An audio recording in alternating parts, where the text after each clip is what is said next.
What is going on, YouTube? It is your boy MrBaboon back with a reaction video. This time we have I will say the title. There's a couple of words on the title I don't know, so I'm going to just call this Pompeii disaster. So we're gonna learn about this. I think some of us definitely already know about it. You know what I mean? I'm gonna get a refreshment memory on this. See if this is the thing I'm thinking of. But I think it is. So we're going to watch it. We're going to react to this, okay? Let me know what you guys think down below in the comments. Like, comment, subscribe, turn on post notifications if you guys are new. With that being said, comment down below what you guys think. Check the description. I will have the video link and the channel link down in the description if you guys want to check it out for yourselves. Woo. Make sure you get your, your kush, your drink, your munchie. Get you that, you know what I'm saying? We're gonna react to this. This is a 14-minute, 20-second video. Who knows how long my reaction is gonna be? Let's go ahead and get into that side. Oops, excuse me. It was made possible by Humankind, the historical turn-based strategy game. Humankind is a fresh, civilization-building PC game revolutionizing the 4X strategy genre. Combine elements from over 60 famous civilizations throughout history to create your own unique empire and follow them from their up to 8 players. You can oversee everything from the vast expansion of in-game victory, even if or will you push Humankind? Let's see. The eruption of Mount Vesuvius, Pompeii disaster, 79 AD. At the beginning of 79 AD, the Roman cities of Pompeii and Herculaneum, situated in Campania on the Bay of Naples in southern Italy, were both bustling centers of human activity. Pompeii was a busy commercial center with a population estimated to have been anywhere between 6,400 and 30,000. I do want to know, why would they build like a place like this? You know what I mean? Pretty close to a volcano. I would like to know that. I just don't get why they would build this next to a volcano. That I just don't understand. I really don't. So hopefully they can tell us why. But I mean, I just don't see a reason to build a place like this. Not in a volcano, but next to a volcano. I almost said in a volcano. Herculaneum, on the other hand, was a smaller and more exclusive place, popular with the Roman elite, as is attested by the number of luxurious villas that have been discovered there. By the end of the year, both of them lay buried under meters of volcanic mud and ash, victims of one of the worst geological disasters in recorded history, an event so cataclysmic that it still horrifies almost 2,000 years later, the eruption of Mount Vesuvius. The 1st century AD residents of Campania had little reason to suspect that they were in imminent danger. Vesuvius, which had not erupted in well over 1,000 years, was not considered a source for concern, and its surrounding landscape was as fertile and picturesque then as it is today. The nutriously rich volcanic soil and the Mediterranean climate provided the perfect environment in which to grow an abundance of fruit and vegetables, while... Oh yeah, well maybe that's why they did it. Yeah, maybe that's why they did it, because it was good for like farming and stuff like that. The close proximity to the sea meant that fresh seafood was plentiful. Although Roman society of this period was by no means egalitarian, archaeological evidence tells us that even the poor could expect to have a healthy and varied diet. Trade, too, flourished, with evidence supporting the regular export of Pompeian wine and vegetables, again suggesting that there was often a surplus of food. Amphorae filled with goods that were imported from a variety of locations, including Crete, Spain, and Gaza, have been excavated. The area had long been seen as a playground for the elites of Roman society, and it's known that more than one emperor chose to take his holidays there. Shit.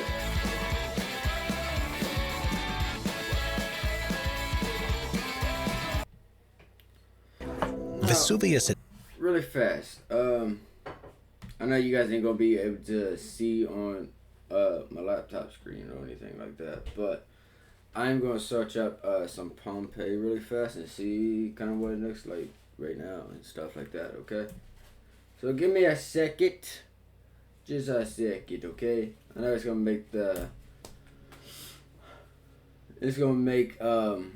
video a little longer, but I do want to see what it looks like right now. Oh yeah, so this is the thing I was thinking about. Well, you know, everyone is just stuck in the position they was at when all this happened. So it is that, yeah.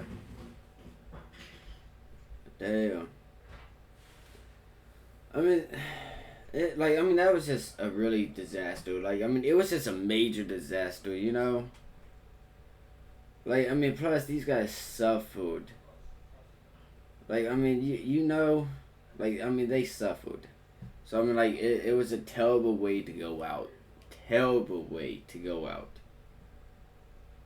But, like, I mean, just looking at these pictures and stuff, you can just see the suffering. You know? Like, I mean, you could just see the suffering. Like, and then the eruption. That was a painting, correct? Yeah, I think one of these is the painting I'm looking at. One of them, I think. Because did someone paint it when this was, like, erupting? Or am I thinking of something else? I don't know if I'm thinking of something else or if that's what I'm thinking of. Huh. Itself may not have been viewed as a threat, but the region was geologically active.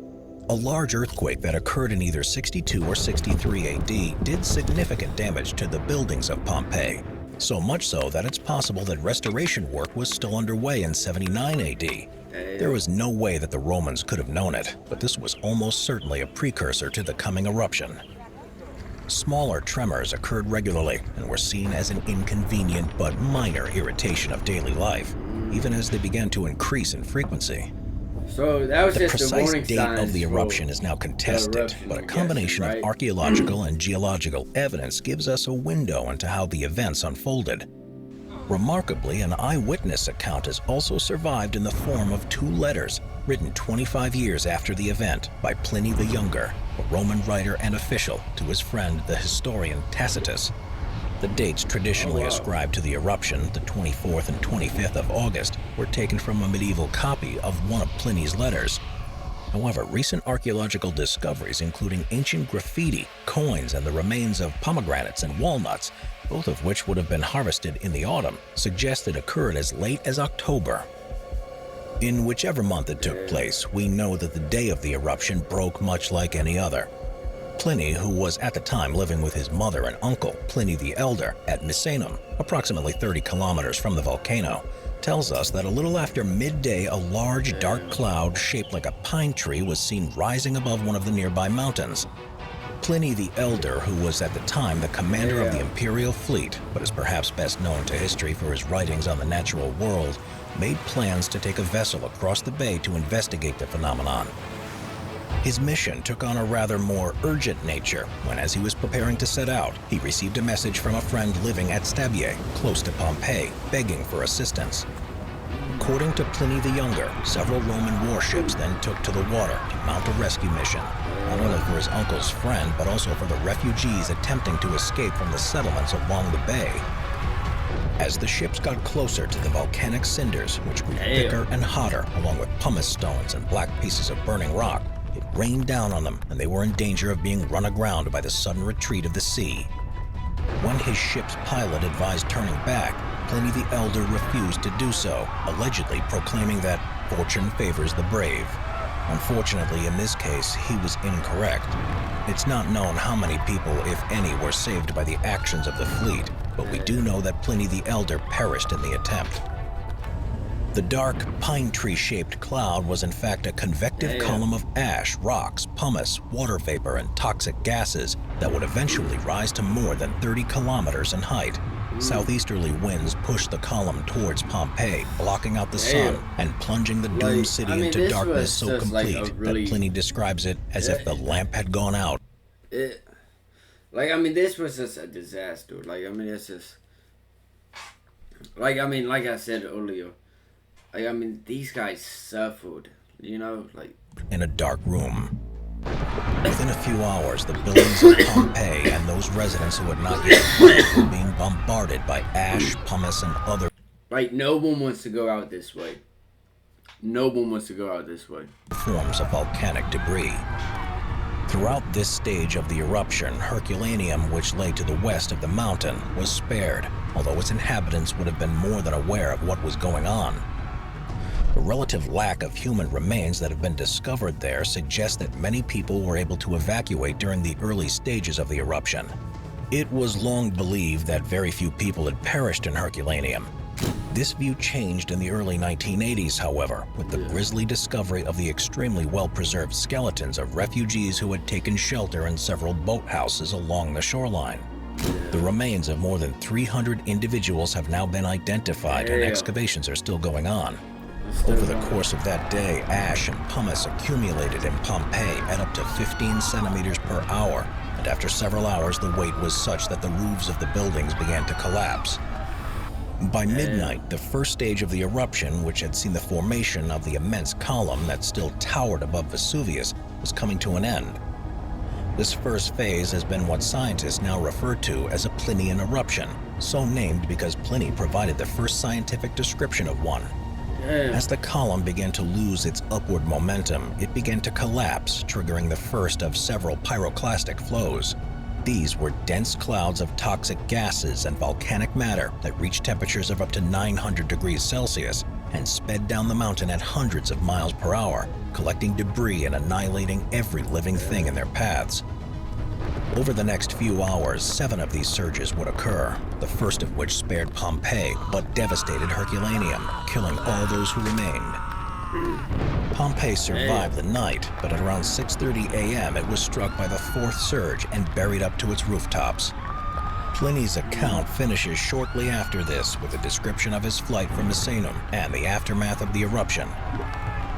You might hear the shrieks of women, the screams of children, and the shouts of men, some calling for their children, others for their parents, others for their husbands, and seeking to recognize each other by the voices that replied. One lamenting his own fate, another that of his family, some wishing to die. From the very fear of dying, some lifting their hands to the gods, but the greater part convinced that there were now no gods at all, and that the final endless night of which we have heard had come upon the world. But recover faster, go further, diametize ISO 100, because settling is unsettling. I mean, this is... Use kayak to book I mean, like, this was a Download disaster, the you kayak app know? now.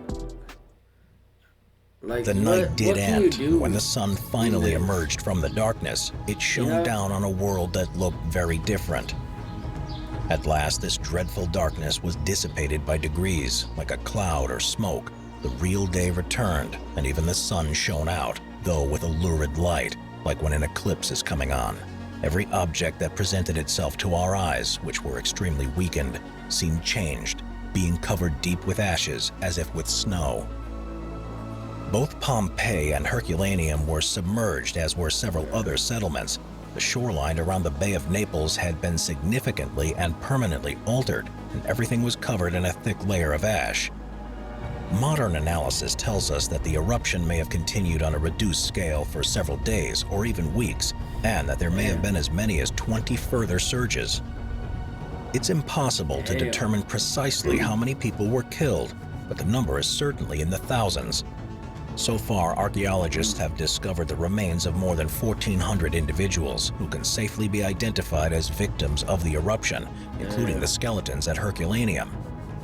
Around 25% of Pompeii has yet to be excavated, but assuming that remains continue to be found at a similar rate to the rest of the site, we can estimate that about 2,000 people died there. About 38% of the individuals at Pompeii were found to have died during the earlier stage of the eruption as a result of the ash and pumice deposits. The vast majority of these were found sheltering inside buildings and probably died from asphyxiation or building collapse. The remaining 62% have been discovered in layers associated with the pyroclastic flows that destroyed the city. These people were exposed to temperatures in excess of 250 degrees Celsius.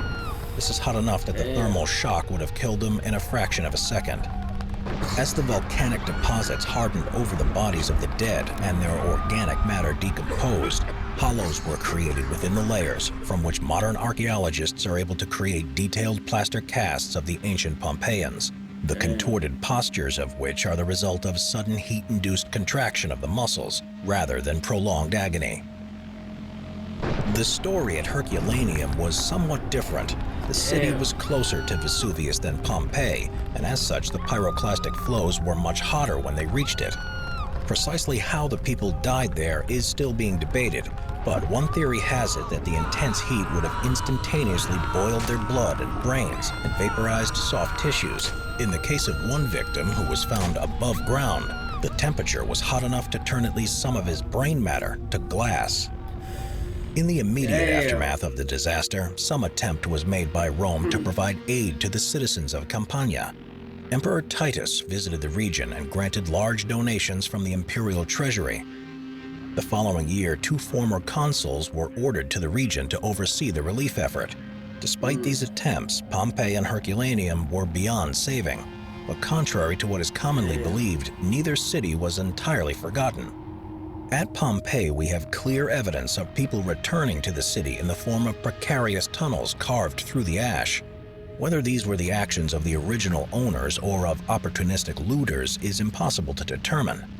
Centuries later, the names of both cities appeared on a medieval map, presumably copied from an earlier original. Vesuvius has erupted several more times over the millennia, but none of these events have even come close to matching the ferocity of that which occurred in 79 AD. It's perhaps ironic that the force of nature that doomed the ancient Campanians created the perfect conditions for preservation. Pompeii and Herculaneum provided an unparalleled insight into the Roman world, frozen as they were in time. The remarkable condition of their remains, and in particular the plaster casts at Pompeii, which quite literally give a human face to the tragedy that unfolded, bring the past. Yeah, if you guys want to see the actual pictures and stuff, you guys can just go on Google and just search up Pompeii, and then go to images, and you guys will see the. But I mean, it Tantalizingly close. Mount Disaster. Vesuvius still dominates the skyline at the Bay of Naples and is currently considered to be one of the most dangerous active volcanoes in Europe. It is a matter of when, not if, the next eruption occurs. For this reason, the seismic activity of the area is constantly monitored, and evacuation plans have been put in place. Nevertheless, were an eruption of a similar scale to occur today, the lives of up to 3 million people would be endangered, and the city of Naples would potentially meet the same fate as its ancient counterparts.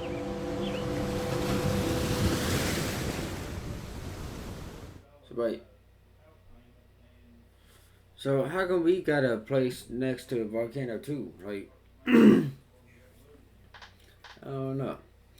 I don't know. I could never go to a volcano. I could never go see one. I could never go do any of that. Anything with a volcano, I want nothing a part of. And this is why. This is why right here. This is why I don't want nothing to do with volcanoes. This. Like, the volcano is just super dangerous, and I'm good. I'm good. Nope. I think that's going to do it for this video, though. Let me know what you guys think down below in the comments. Like, comment, subscribe, turn on post notifications if you guys are new. I'll see you guys in the next one. Positivity is key. Motivation is key. Happiness is key. I'll see you guys in the next one. You guys watch out for each other. Stay safe. I'll see you guys in the next video.